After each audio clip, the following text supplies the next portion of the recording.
I think that today's full moon has the potential to be pretty significant on a collective level. Today at 2:09 Pacific Standard Time, we have the full moon in Leo at 13 degrees. The chart behind me is for Los Angeles, which puts the moon in LA's second house, but if you live elsewhere, it's going to look a little bit different. Of course, because this is a full moon, it will be opposing the sun, which is also at 13 degrees, but in Leo's opposite sign of Aquarius. Now, that's not the significant part of this full moon, as that happens every lunar cycle. But what is significant is that we have 4 additional planets in rebellious Aquarius. We have Pluto at 3 degrees, Mars at 7 degrees, Venus at 19 degrees, and Mercury at 21 degrees of Aquarius. So, all the personal planets.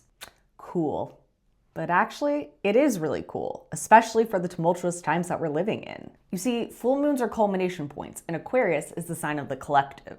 It rules the 11th house of community on the zodiacal wheel. And today, it's being confronted by Leo, which, at its worst, can be unchecked ego. And I say that as a Leo. Now, what I'm really interested in with this full moon, specifically in regards to all these Aquarius transits, is Pluto. You see, Pluto makes up the generations. Gen X is generation Pluto in Libra, Millennials are generation Pluto in Scorpio, Gen Z is generation Pluto in Sagittarius, and so on.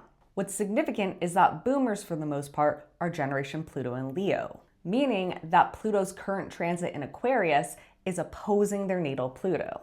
And today, so is the moon, which represents emotions. As we've been seeing here in America, it's largely the boomers in our government who have been dismantling the systems that are meant to keep us safe and free. And that goes for boomers on both sides of the aisle.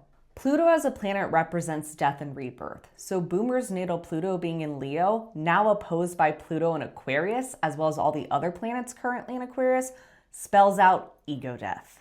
And I think this is only going to be exacerbated by the fact that Mars, the planet of aggression, is conjunct transiting Pluto within an orb of 4 degrees. All this to say, don't be surprised that there's a lot of emotional dysregulation from boomers in particular, today and for the next few days. We might see some even wilder moves than we've already seen being made by folks in the government, particularly the big orange Cheeto who has a Leo rising and will have his natal Pluto conjunct today's full moon. But don't freak out. That just gives us more reason to do what excites me the most about this full moon.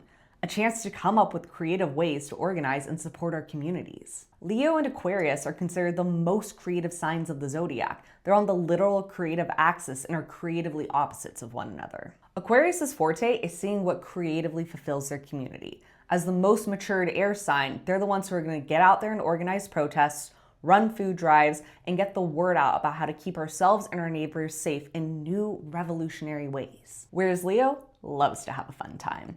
It does rule the 5th house of creativity and children, after all. While Aquarius